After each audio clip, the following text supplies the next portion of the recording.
there was a moment I remember, I had duty or something. I couldn't even leave the ship, and I used to have these balls I would juggle. Somebody had given to me as a gift, and I got fairly good at it because you got a lot of time on your hands. You were And all of juggling.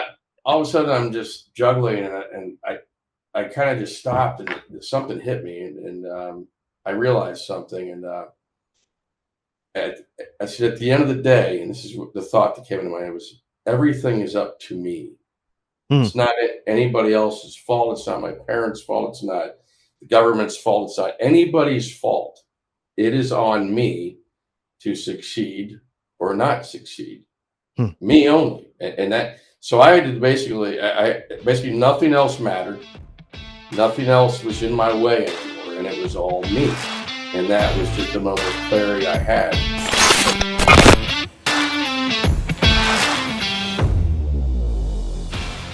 Hey, I'm Stephen Garner, the Resilient Life Expert, and today I have the privilege of talking to my dear friend, John Doubet, who is a world-class creative director. He and I worked together on many campaigns for large B2B companies in the world. So let me give you a little bit of a background about John. John has partnered with some of the most respected brands around the globe. And I know that personally because I work with them, and I'm so proud to say that. Through these successful synergies, John has generated numerous advertising and design awards. In addition, his work has been published in leading industry trades such as graphics, which is widely regarded as an international bastion of design and visual imagery, and print, which annually creates the most comprehensive survey of graphic design in the US. These magazines are just part of some of the great work that John has produced. Further, Doubet, the great creative director, as I like to call him, is the proud recipient of a National American Advertising Award, or we say in our profession, an Addy. He's an Addy. So I like to say, John, you are an award-winning creative director. And not many people can say that. John has designed successful campaigns in multiple disciplines. I mean, working with John, his versatility is incredible. His humor and creativity, along with that, makes it fun to work with him. And I just want to introduce you today, John. What do you think about that? What do you think about that It's a introduction? little, it's a little grandiose, but I'll take it. Hey, man. I mean, Hey, it's true, but when you hear it like that, it's just you kind of hear like, it like that? oh, Yeah. okay, whatever. Well, I like to That's celebrate. what you got to do. You got to sell Yeah, yourself, right? I like to celebrate the successes of others because it helps give context when you share the struggle of your journey, and it helps people to understand that life is not a straight line. As I always like to say, it is a scribble. But the outcome of going through that journey are these awards and other things. But the most important part is, and that's what I want to talk about today, is how you develop a resilient mindset. Like throughout your experience, what's the hardest challenge you had to overcome? You've worked in the agency space. Um, you're a military veteran. I forgot to say that. I love the military. You're a military veteran. Yeah. Um, I think the biggest struggle, honestly, was back when I was 17 or 18, and I didn't want to listen to anybody. I didn't want anybody to tell me what to do, and I didn't want to. I thought life was stupid and all this other stuff. That you get in your head when you're young. And I think ultimately, I didn't have the discipline to understand, the wisdom of others, or even listen to it. And I think that's really I had a block. I had a mental block, and that's part of the reason I went in the military, was to get over that hump, because at that point you got no choice. You're going to be listening to people. You're going to be dealing with a lot of adversity, and it doesn't matter whether you like it, whether you don't like it. This is what you got to do. And then I also had to decide, what is my when I say I'm going to do something, what is that worth? I signed the dotted line, and it doesn't mean I agree with everything that went on there, but I'm like, well, but I signed it. So what is my, what is my, if I say I'm going to do something and I don't do it, then what does that make me? To me, it makes me not somebody who lives up to my word ultimately. So really, I had to get over my own mentality, which held me back in a lot of ways. Like I said, it was anti-authority.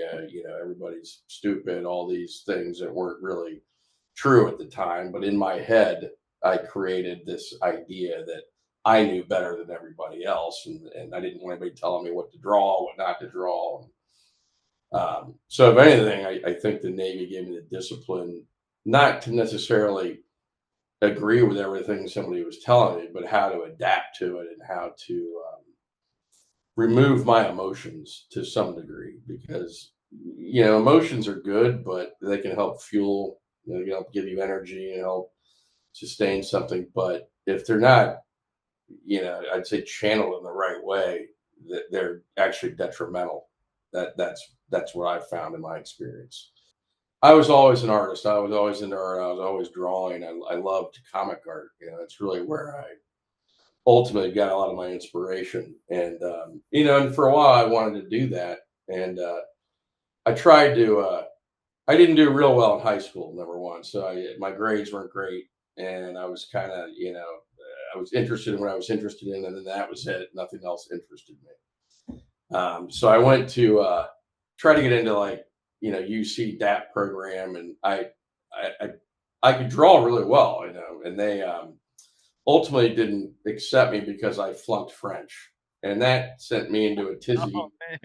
And I was like, "What do I need French for? Or French? Why do I need to know French to be an artist?" And I was questioning all these things that I thought were stupid. For one reason, I'm never going to France. Well, I was wrong about that too. I was wrong about a lot of things, and so I ended up not going to college. I dropped out of college because I couldn't get into the program, and I basically was working in a restaurant as a cook, and I'm like, one day I'm like, what the hell did I just do? I mean, I'm basically, every opportunity that's been given to me, I'm just trashing it, and I don't know why. It's all because of my this I think I know better than everybody else kind of mentality. And so I guess one week I was feeling rather low, and the Navy guy calls me, the recruiter, and I was like, that's probably what I need. I need to get my number one kicked.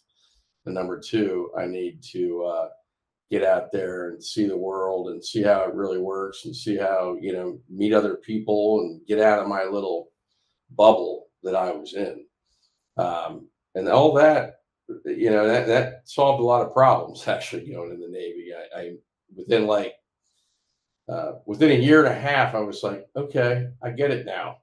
I can deal with a little bit of adversity on the graphic design world, if it comes along, because right now what I'm doing is nothing close to what I want to be doing, and I'm dealing with a lot of nasty stuff. A lot of the work I was doing, it was like, it was hardcore labor in some ways. I was on a cargo ship, and I was in cargo, so I'm stacking pallets, driving fork trucks, and that's all I did for like 4 years. And I'm like, I knew within like 2 years what I wanted to do. So the last 2 years were like a real challenge, because I'm like, okay, I know how to apply all this into what I want to do, but I still had to, do what I finished the time. And there were some dark times in there, with just numerous things that happened, but I don't want to belabor that too much. But I ultimately I persevered through it, and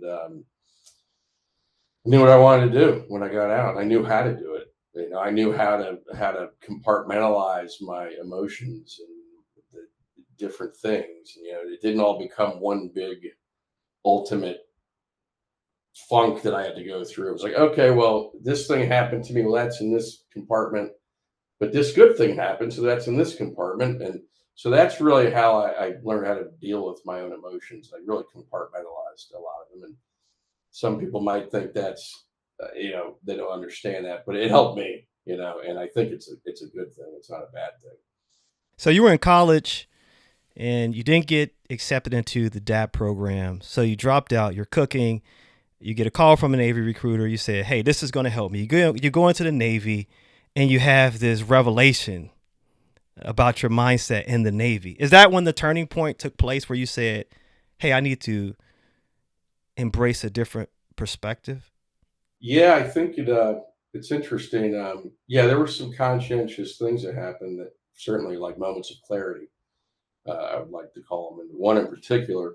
And it was probably a building process, but then there was a moment I remember. I had duty or something. I couldn't even leave the ship, and I used to have these balls I would juggle. Somebody had given to me as a gift, and I got fairly good at it because you got a lot of time on your hands. You were And all of a juggling. sudden, I'm just juggling, and I kind of just stopped, and something hit me, and I realized something, and at, I said at the end of the day, and this is what the thought that came into my head was, everything is up to me. Mm, It's not anybody else's fault. It's not my parents' fault. It's not the government's fault. It's not anybody's fault. It is on me to succeed or not succeed. mm, Me only. And that, so I had to basically nothing else mattered. Nothing else was in my way anymore. And it was all me. And that was just a moment of clarity I had. Because even up to that point, I was about the Navy.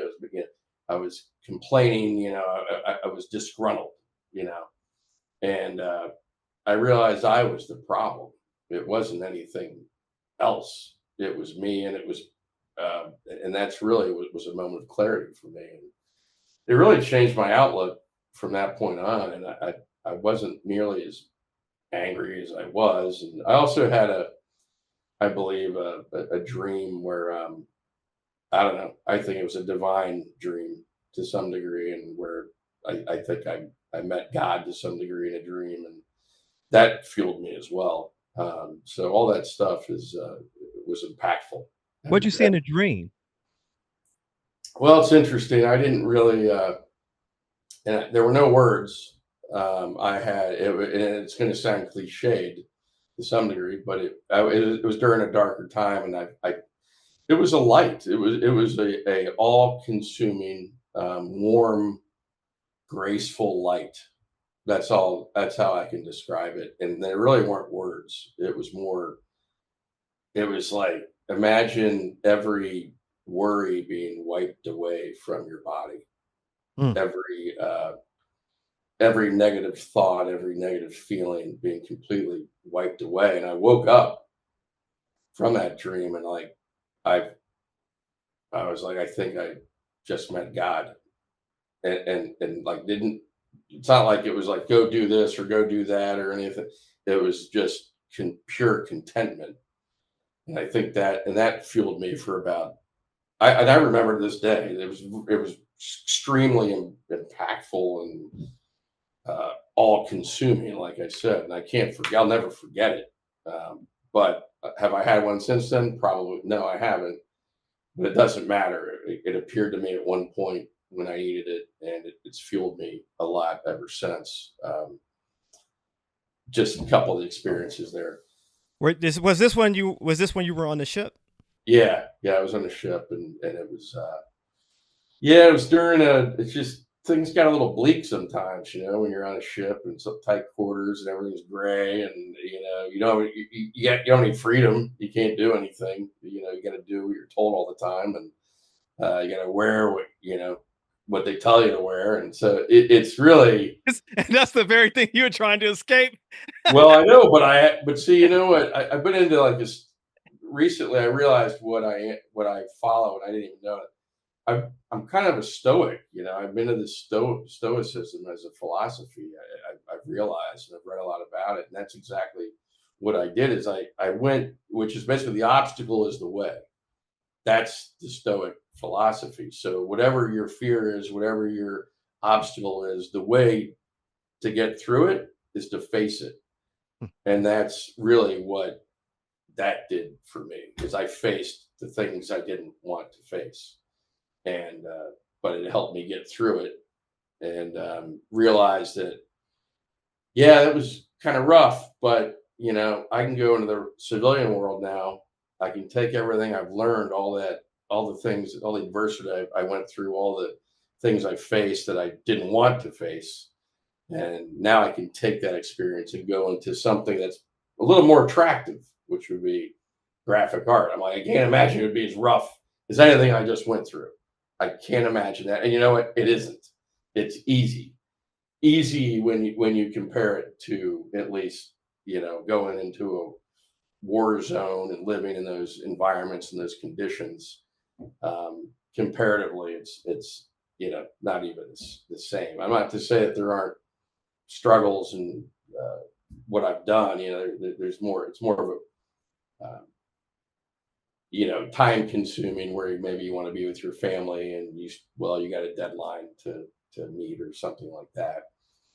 But the conditions are pretty nice compared to what I came from. So that's always the way I looked at it. So you get out of the Navy, and now you are this changed man. You go from Saul to Paul. Now you are on the road to Damascus, and you are, so to speak, and you are now clear on your journey. At least it's better. It's more Yeah, decisive. Is that and is that I how you also would had a decide? focus that I didn't ever have, which is like, okay, I'm gonna do this. I'm gonna do whatever it takes to be successful in this line of work now. So I went to a trade school. I didn't go back to a university, but I did go to a trade school, a graphic design school, like a 2-year program. I don't even know if it's around anymore. I think it's gone, but it was good. And I was more open, and I was really learning from the instructors. I was really basically respecting their position and all the things they've been through that I didn't do before. Even if they were critical of my work, I that was that's been always kind of easy for me to get over to some degree. A lot of people, they get very upset when somebody's critical of their work, and I don't really get too upset about that. I don't take it personally. I just go, okay. Well, try to look and see, well, what's the nugget? What is that nugget of the criticism, and really, what are they? They're trying to help me. They're not trying to hurt me. Now, some people can, that's not always a line that's true. But most people, you can tell the difference between a good critique and a bad critique, and something that's personal and not personal. And but a lot of that came back from the Navy too, because I was called every name in the book, and told I had no, so I know I had to take the good with the bad and learn how to take the good out of the bad, I guess is what I'm trying to say. Um, but so then I was very focused about getting, making it in this line of work. And I did really well in the trade school. I got really good grades, and I put a lot of time and effort into it. The thing that was interesting is that I was 24 when I went in, and a lot of the kids were like 18, 19, and they were exactly who I was before I went in the Navy. And I tried to help them. I was really trying, like, you guys, you're really too self-absorbed, and you got to look at the bigger picture. It's not all about you. It's not all about your feelings. And, I really, and I, in some persevered, but a lot dropped out, because they couldn't either hack the criticism, or they didn't want to put the time in, or whatever. But all I know is that you got to put the time in if you want to succeed. You have to. There's no other way. You can't just phone it in, especially in this line of work. People are going to see it. They're going to notice. They know you didn't put time and effort into it, and you're not going to make it. So. But that wasn't my issue at all, because I knew what I was willing to do, and really it was a matter of just an opportunity. How do I get just one opportunity in this and then I'll show them what I can do. So I would say that came along, and it's another thing too. It wasn't about money for me either. It was never about money. It was about doing something that I enjoyed doing on some level, which was creating ideas and executing ideas, and that's ultimately what my that was the real payment. Money is great and stuff, and you can make some money, but if you're just trying to make money, this isn't the business for you. I don't think, because you're not going to make millions and millions of dollars unless you open up your own company or something like that. But as a graphic designer, you can make a decent living. But if you're trying to be a billionaire, this isn't where it happens. At least not in my mind. Right. Maybe somebody has somewhere, and you can have them on the podcast later to talk about it. When you were in trade school, did you see yourself in those students? Did you see a version of you, and that inspired you to help them? Yeah, yeah, to some degree. The problem was I was a little edgy when I got out, to be honest, because I was 20. So it was really more of a like, you little punks, get your act together. It's probably more like that than it was. But I would try to give them my wisdom, and I had a point of view that maybe that was probably a little harsh at the time, honestly, and maybe it might have rubbed them the wrong way. I don't know, but I could just tell that I was. It was more of inspiration for me. Man, I was like that, like those little kids once. I'm glad now that I'm not, and I can get this done. It was really more of about that, but because a lot of them didn't want to hear me. They didn't want to listen. So it's at the point that someone wants to listen, that would certainly help them. But they had to go through a journey too, and they probably had to hit a wall like I did ultimately. Because I've seen it with my own children. I've tried to tell them how things should go, and well, they may believe me, but they still had to make some mistakes and do it their own way. That's what I think our teachings come back, is after they do try to do something their own way and it doesn't work. They go, oh yeah, that's right. Dad told me about that. Then they start to go, okay, this guy kind of knows what he's talking about. That's usually what happens. But So you develop another level of awareness. You graduate from trade school. Now you are into the world. You're seeking an opportunity. How did that start out? well, the reason I talked about don't do it for money right off the bat is that my first real opportunity came as an internship, where I knew, actually in August, but I knew a guy. It was a friend I was in the Navy with, whose brother worked at Sive Young at Rubicam, which is an agency downtown Cincinnati. And I just said, man, can you just get me in? I'll volunteer. I just want to get in, see how things are done. You guys don't have to pay me a dime. And luckily, I had the GI Bill at that time. I got that from the Navy as well. So I didn't really have a huge amount of financial pressure. I could afford to do this for like 3 months, basically. It's like, hopefully this will springboard into something else. They're either going to hire me there, or I can take that experience and go somewhere else. And that was kind of the idea. So I volunteered pretty much, and they let me come in and work on some projects and meet everybody. And at the time, they were actually putting on a local. I didn't know this at the time, but they were the local Addy sponsor. So they actually put the whole show together, and I helped put that together. And then I went to the Addy, and I met like so many other people, and basically got my first job offer out of that.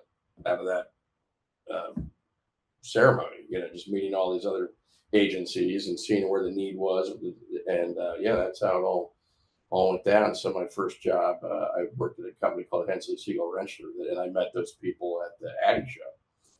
So like I said, at that point, I wasn't getting paid anything. It was just, I'm going to get in this business somehow, some way. and you have to talk to people. If you're going to be, you can't be so introverted that you're not going to, in this day and age, it's easy for us to get lost in that because we go, oh, everything's so digitalized and it's all, digitized. It's all, we work for everything through our phones and texting. And I still feel the best way to ever get any job is to meet people face to face. That's the only way. I think that's the best way. You're not going to do it any other way. And I'm not even talking like Indeed. You go to Indeed and get lost in the shuffle, or you can go around and go to network with people and go to network, different meetings and really meet people because they're going to know right there, hey, I like this guy. And they got to like you to want to work with you. And they can't tell that by looking at a piece of paper. I don't think it just doesn't work like that. Some HR guy likes that, but I don't think most people, they don't hire based on that. They hire based on chemistry, based on your demeanor, based on how you deal with adversity, things of that nature. So now you're working in the agency world. It's the real deal now. You have achieved your first goal, getting into that world. You started out doing it pro bono, just learning the ropes, and now you have a real job. What was the challenges that you had to face like? I think that the challenge, at least in that particular place, and every agency has its host of challenges and has its strengths and its weaknesses. I'd say at the time, it was a small company. We had like 13, 14 people when I started there, and it was a lot of work, and it was a lot of trying to make their name known in the marketplace. So we were working 12 hours a day, and it was all kinds of stuff coming at us, and the communication was not good, and um, the just there wasn't a lot of direction in the projects, which created a lot of confusion, and it was, but we were all growing together. That's what I realized. I'm like, really, nobody knows what's going on here. We're all growing and Trying to figure it out. building this thing together. That's what we're doing. And yeah, sometimes I was on the initially it was kind of difficult because I'm trying to learn the ropes because I didn't really, that 3 months at Sive was very different than it was at HSR when you're, but because Sive was kind of established and they had this backing of a bigger agency. HSR didn't have any of that, so it was like we were just little B2B shop, and trying to get in with the big dogs, and ultimately we did. I mean that was the beauty of it, was actually being a part of something that was built, and I was an integral part of that. But I had to learn a lot along the way. I mean, I didn't know anything about cropping photographs or art direction. Really, I kind of knew about design and illustration, but I had nothing really. Art direction was a different world to me because as an art director, you're not really necessarily doing every illustration. You're hiring the best illustrators. You're hiring, whoever is going to meet the vision of the creative. It's not always you. There's a lot of illustrators that are way better than me. And that's part of the thing too. You got to go, okay, I'm not the guy for this, but this is the guy for it, and that's the difference. And I had to learn really how to manage the work as opposed to doing it all. Because your initial inclination is, oh, I'm doing all this myself, and you don't have to do that all the time. You do. And now it seems self-evident. During those 12-hour days, what did you do to deal with the dysfunction, the miscommunication, sometimes the Well, I mistakes? think well, at the time, most of the guys that worked there were single, so it wasn't really a huge problem. And they just throw us a pizza at like 6, and we'd be like, we'd be happy with a pizza or something. Oh, we got pizza. All right, great. Yeah. And I wasn't making a lot of money back then either. So really, that wasn't. It was we were kind of upset because we felt like we were not being respected to some degree, but ultimately I started trying to get ahead of things, and I didn't just wait for somebody to make it better for me. We had to kind of make it better for ourselves and start voicing our concerns and so forth. And I think the other factor that played into it was ultimately we all got married, and it's like, well, I can't work till 8 anymore. I can go home and work. I can maybe go home and do some, but I'm not going to stay here in this office till 9, 10 o'clock at night, or I'm not going to be married very long. So it came down to priorities, to some degree. So that changed a lot of the benefit. And I think as we grew too, like when you have 14, 15 guys, and you're all struggling to survive.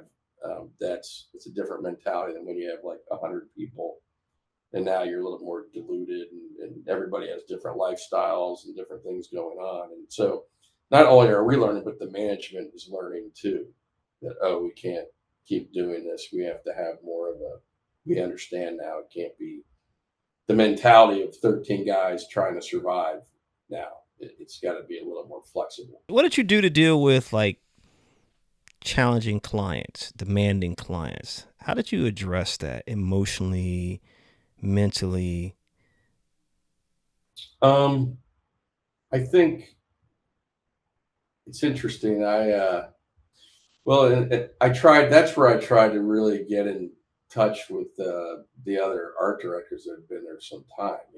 That had been around these clients and knew what they liked, knew what they responded well to, what they didn't respond well to. So I just tried to educate myself on the clients and their. Not to say that always dictated what I did, but at least you knew somewhere in what you delivered. Here was the safe one that they'll probably pick. And as far as the deadlines go, that was just every day. So that didn't really affect me too much, because you eventually have to just get fast with the ideas, and you have to. But that's why you have a team, because it's not all about you. And it's like you've got other people that work there. Go, hey, here's what I would do. This will be pretty simple to execute, or whatever. You just have to think about what can you honestly deliver in the time that they're asking you to deliver it. And you have to be honest with the account people. You have to be honest with hey, here's what I can do in the time that you're asking me to do it. And they'll either say, okay, that sounds great, or they're going to go back to the client and ask for more time if they're looking for something astronomically beyond what I'm able to achieve. And that's you just got to be honest with what you can do. When your team failed, how did you recover from that? Like, what did you say to yourself? What did the team say to one another? I think, well, it depends which, are you saying when I was maybe a creative director or what? Or whatever, like just. I think you ultimately do a, what they call a post-mortem or something. Yeah. Because we used to do a lot of pitch work, and if we didn't get the business, obviously we felt like we did something wrong. And maybe we didn't do anything wrong. They might have just had a friend that was in the other company, and that's how they got the work. But we always tried to figure out collectively. It wasn't always the designer's fault. It wasn't always like what. Really, it wasn't even about fault. It's like, what could we have done better? Is there something we missed? And if ultimately, and sometimes it can just come down to money too. So it can't always be. You can't always blame the creative or the strategy. Sometimes it's like, well, we just can't afford you, and that's nothing I can do about that. That I don't set the prices for the work and so forth. So it really, I think we just try to improve. And if there was something where we messed up, like let's say, oh, that was the wrong visual, but I didn't know it was the wrong visual, then it's like, well, that's where we need to communicate better, because Tommy over in the corner office, he knew that visual wasn't right, but he never saw the campaign, things like that. You said you now realize that you have become a stoic. So in those instances, did your stoicism take precedence over your sense of failure? Did you like divorce yourself of your feelings and just focus on this obstacle of failure is I can overcome this. This is a challenge is what I'm trying to say. Did you how did you deal with it? Like Yeah, well, it's interesting. I should probably tell you a story because this was this is pretty awesome, and this has nothing to do with the creative product. This was a mismanagement on my part that I was willing to accept completely, utterly. But this was before the days of any storage systems or anything like this, and we kept all our work on our hard drives, basically. yeah. So I had literally like a year, 2 years worth of work on my hard drive. Mm. Somehow, I don't know to this day how it really happened, but I deleted all of it. Okay. Oh, that's a terrible feeling, man. And It was it like, was man, like, there like, was an emptiness. There was an emptiness. And right.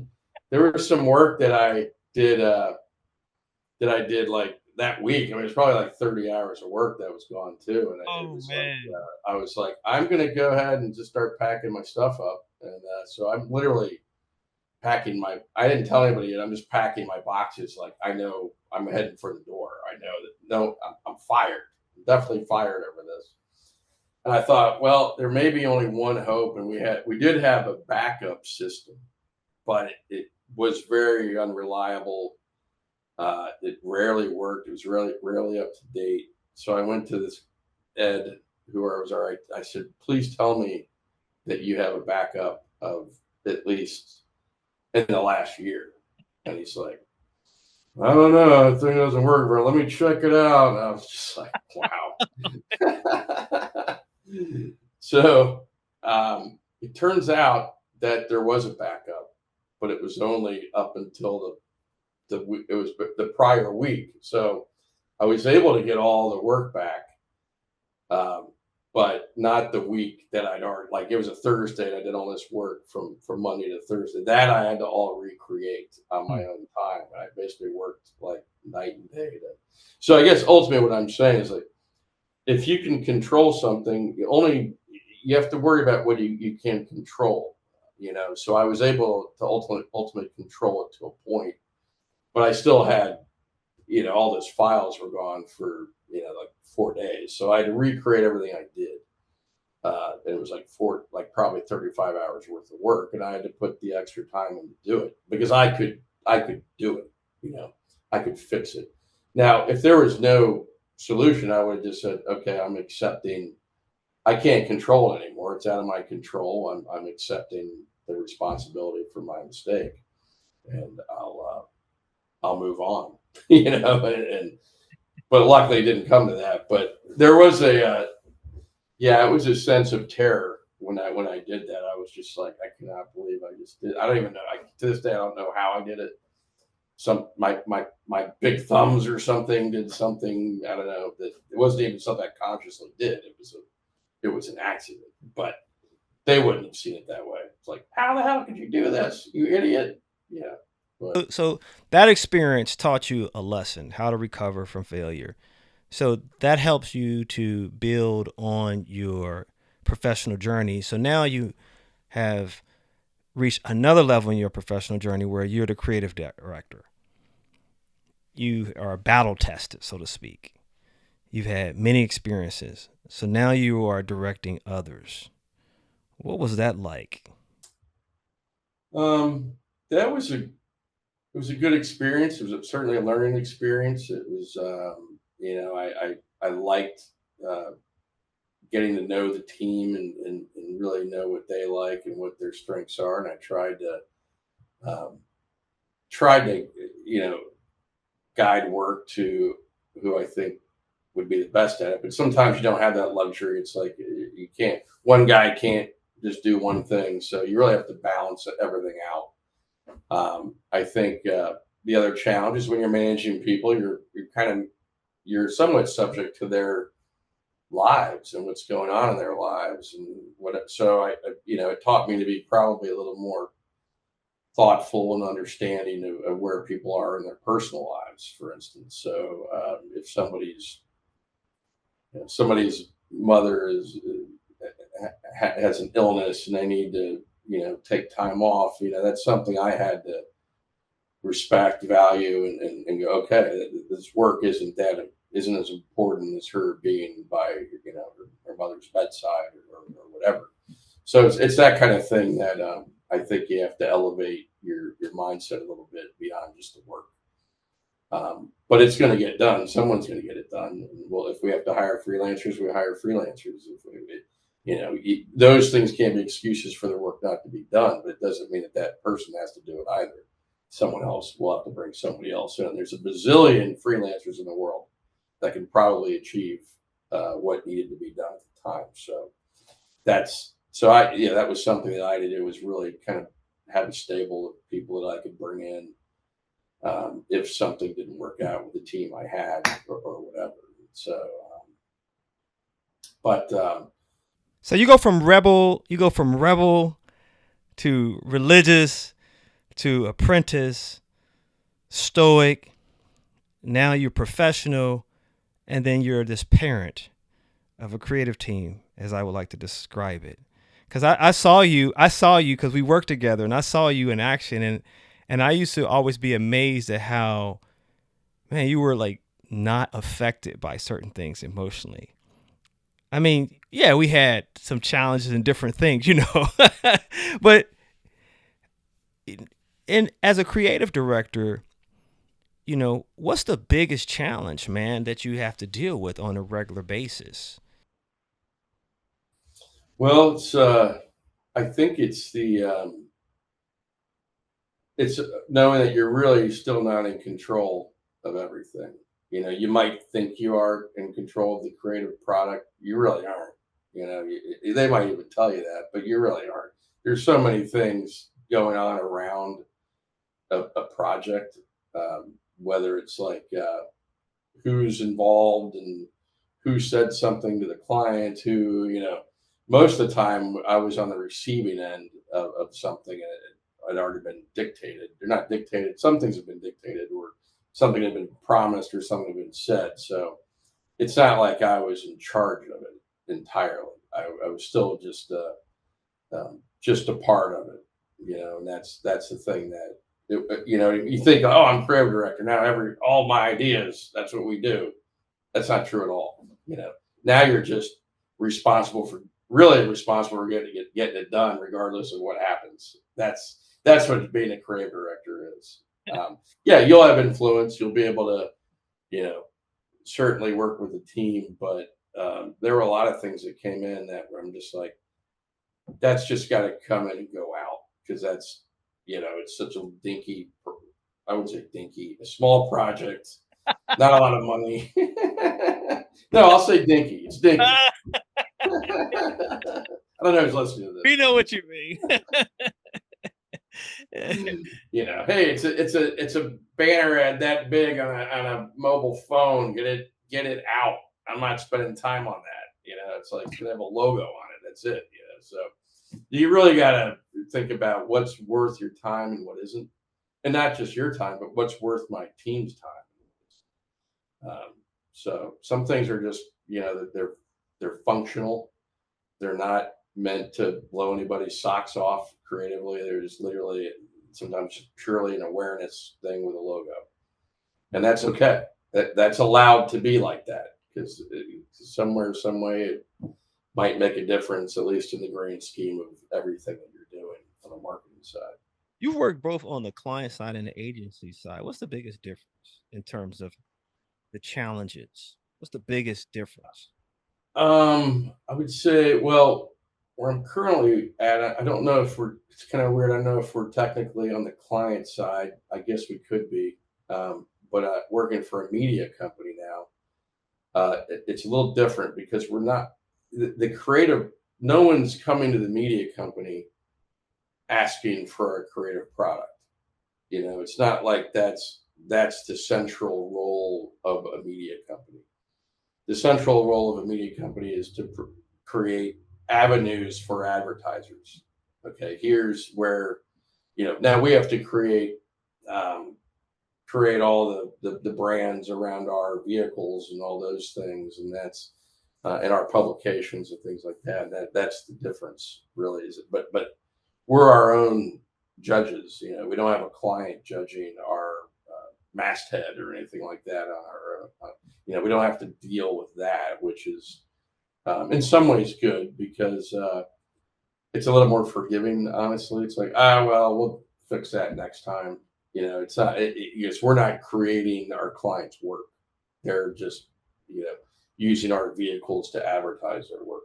That's kind of that's the main difference. But the principles are all there, and you want everything to look right and look cohesive and look good. And um, we do a lot of collateral, so all that. I want it to look nice and look organized and make it easy to read, easy to digest, easy for our clients to get through ultimately. So we can't. It's all about our audience. Who's your audience? Doesn't matter what work you're in or what business you're in. It's like who's your audience, and you got to make it easy for them, no matter what.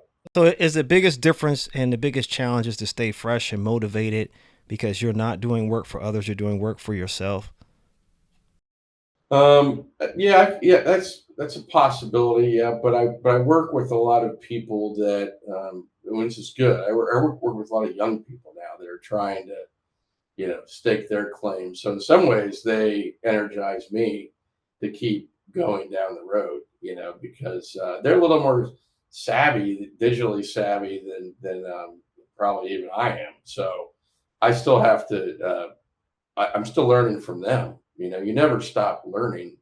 You should never stop learning from anybody. And I mean, I know there's this like they probably look at me as the old guy, but I don't think they really do. I think they see that they get my wisdom, I get their energy and the things they know because they've grown up with the digital world and I did not. I've adapted to it, but I haven't grown up with it, and it's not second nature for me like it is for some of them. So, and if they're telling me, yeah, everybody's doing this thing, I'm like, well, then I got to figure out how to make that look good on that That's the particular. challenge. You have Yeah, to adapt to the yeah, current trends and techniques yes, because and you in a and different. and that's the name of the game in this business. You have to adapt. I mean, if I look back at when I went to school, and I didn't. I mean, Apple computers were just coming out, and they Illustrator could draw a line in a box, and that was it, And now we're here. We are with AI, and we have all these other things, and like none of that was there when I was in school. I had to adapt and learn on the job, and it's nothing like it was when I started. Absolutely nothing like it was. There was no stock sites even. There was no. Everything was so manual. Now it's just almost completely automated, and that. But you have that's it. That you just got to adapt to it. And in some ways, I like a lot of that. In some ways, I don't.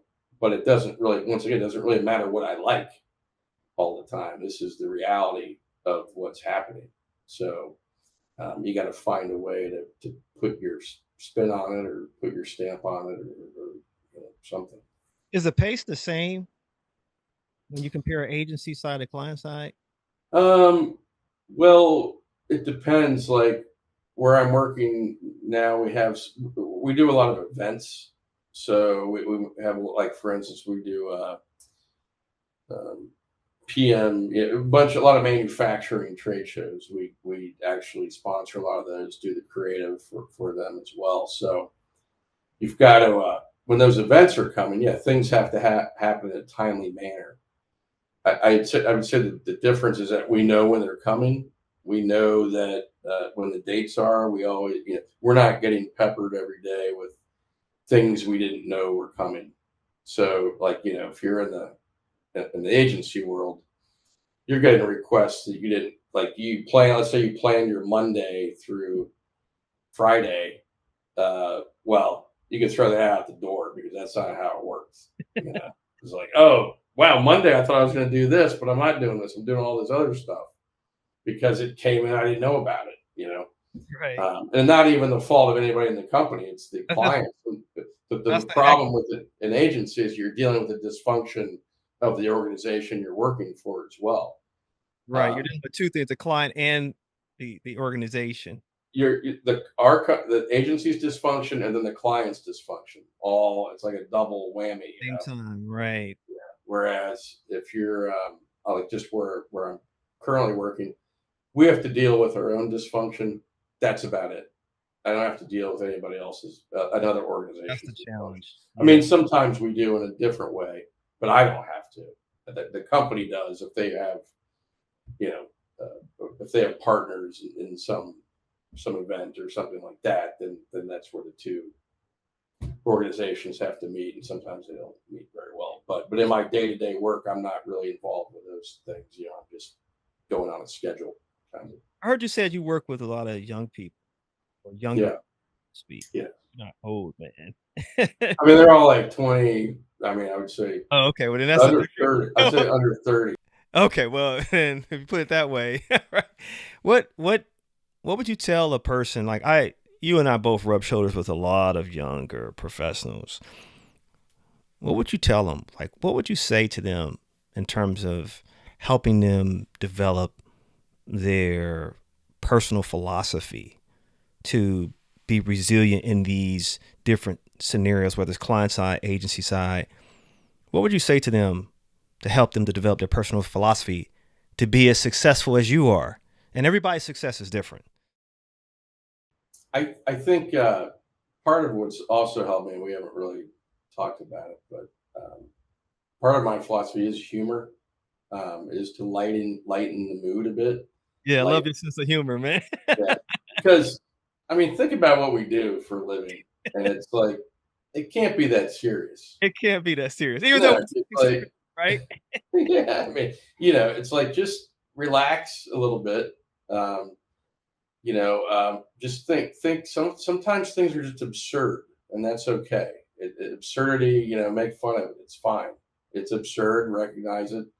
We all, we all, maybe we don't have the full picture, and we're just but it's okay to laugh at these things. It's okay to not take it as seriously. But at the same time, you want to be prepared and do your job well. But don't act like you're saving lives here, because you really aren't. You're creating sometimes goofy ideas for somebody to buy something. That's all you're doing. And Right. yeah, there's money in there, but it's just money, and sometimes it's funny money. And you're like, what? They're spending how much on this? Wow. Holy cow. I mean, it's not like, so that's one thing, that's going to help anyone as they move along. You just got to, let me give you an example. Recently, there was a girl, she was upset by something, I think that was going on, and I could tell she was upset. And I went over and I said, listen, I said, I know you're having a bad day, but think about this. I've been walking around the whole day with my fly down. I didn't even know it. And she was like, oh my, it totally got her out of the mood of whatever she was dealing with. And it was true. I've been walking around the whole day with my fly down, and I'm like, wow, okay. But instantly it got her laughing and got her out of the funk of whatever was going on. And it's like, this job can be very absurd, and things happen, and there's mistakes, and there's a lot of people, there's a lot of cooks in the kitchen, and that's fine. It doesn't mean that, like I said, that those are things that are out of our control, and I think you have to focus on the things that are in your control. So, for instance, in some of what I'm doing now, there's a lot of other people that are maybe touching a website or whatever, and it comes back to me, and it's messed up, and I'm like, it's okay.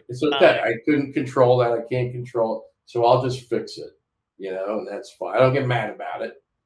Just fix it. And I think if you can keep that kind of mindset, so I'm a fixer. I'm a problem solver. That's what I do. And keep all the other stuff out. Keep all the politics of a company out. You're not going to change the politics of a company. You're not going to affect it. It doesn't matter. You can't control it anyway. That's not even your job. Your job is know your job, first of all. If you know your job, then everything else will take care of itself ultimately. And if the company doesn't do well, it's not your fault all the time. It's mismanagement of the finances, or it's not everything's on you as a young person coming into a company. But I think you have to be social. You have to get out, talk to people, get to know people. This company I'm working at is pretty big, and it's an editorial department. But I've tried to get around to just talk to everybody on some level, and meet people, get them to know me and know what kind of person I am, and things like that. And all that's invaluable, because now they're going to go, hey, I'm going to go to this guy because I kind of know him, I'm familiar with. So the more I'd say, the more you can become dependable, the better your experience is going to be. What's your Don't try to strategy? control it all. Just be dependable. Yeah. What's your strategy for managing your stress? Ooh, wow, that's a good one. Well, I've probably done that in some bad ways before, and I've done it in some good ways. We want all of it. It's I like to take walks a lot in nature. I like to I play music, so that to me helps me get into a zone that's completely unrelated to anything I'm doing. And that's really how I deal with stress. I have to get completely removed from the whatever it is the source of that stress is, and focus on something else. That's the best way to do it, I think. I've always tried to deal with my, like, by the time I get home, that's almost two distinct worlds. It's like, that's work, that's work stress. This is my personal life, and that's not coming into this. Like I said, compartmentalize. I didn't want to come home from work and be mad at my kids all the time. I don't think that's fair to them. It's not even fair to me. So you know what I'm saying. You gotta be kind to yourself sometimes too. And so I had to find different outlets. Probably at one point I was probably, maybe I'd unwind with a beer or something, but I don't even really do that much anymore. I'd rather just play some music, or take a walk, or just to enjoy a nice dinner. That I cook with my wife or whatever. It's just a different. Try to do it in a more healthier way, or more healthy way. John, man, this has been fantastic. And I really appreciate you sharing your wisdom, your journey, and your cues for living a resilient life as a creative director. Man, we're going to have to do this again and help as many young people achieve their greatness in their personal and professional life. Yeah, no, I appreciate it. If anyone ever have any questions or anything, I'd be more than willing to answer them beyond this podcast. But I appreciate you having me on. And you said we weren't going to take the whole hour. We took the whole hour. I think we did. Hey, man, it was good. And speaking of people being able to get in contact with you, is LinkedIn the best way? Yeah, probably the best way at the moment. I think that would be. I check it somewhat regularly. So yeah, that would be. And you have a personal website, and they can go to that website, and it has your contact information, correct? Yeah, it's funny. It's a portfolio site on Adobe. I don't have it quite. I'll maybe I could send it to you or something. You could put it on your. Oh yeah, Maybe. send it to me, man. I just want Yeah. people to be able to even just follow you in your journey, and like you said, ask you questions, Yeah. seek some Yeah. wisdom from you. That'd be I've, great. I've I'm gained. also I'm on Facebook too. So if anybody wants. Yeah. Oh, and I will say, man, I love I love your Facebook humor. That's man, I love those. That's something I only use humor on Facebook too. I don't get too bogged down in what's going on there either. It's just too much stuff, too Yeah. much noise, and so I like to cut through all of it and just with humor ultimately, because I think it's, for some reason, humor brings people together. That's what I've Together, noticed. man. Humor and music. And Man, it's we've had a great journey, man, and it continues. And I'm just proud of the legacy we've built, all the things you taught me, how you've helped me, and all the great things we've done, man. So thank you again, John. Listen, folks, we want to thank John for joining us today. Take your cues from him and live a resilient life. Next cue. Thank you. thank you. Thank you for listening. If you want to develop a mindset to overcome any challenge, I'm inviting you to join the NEXCUE movement by subscribing now and receive cues to live your best life.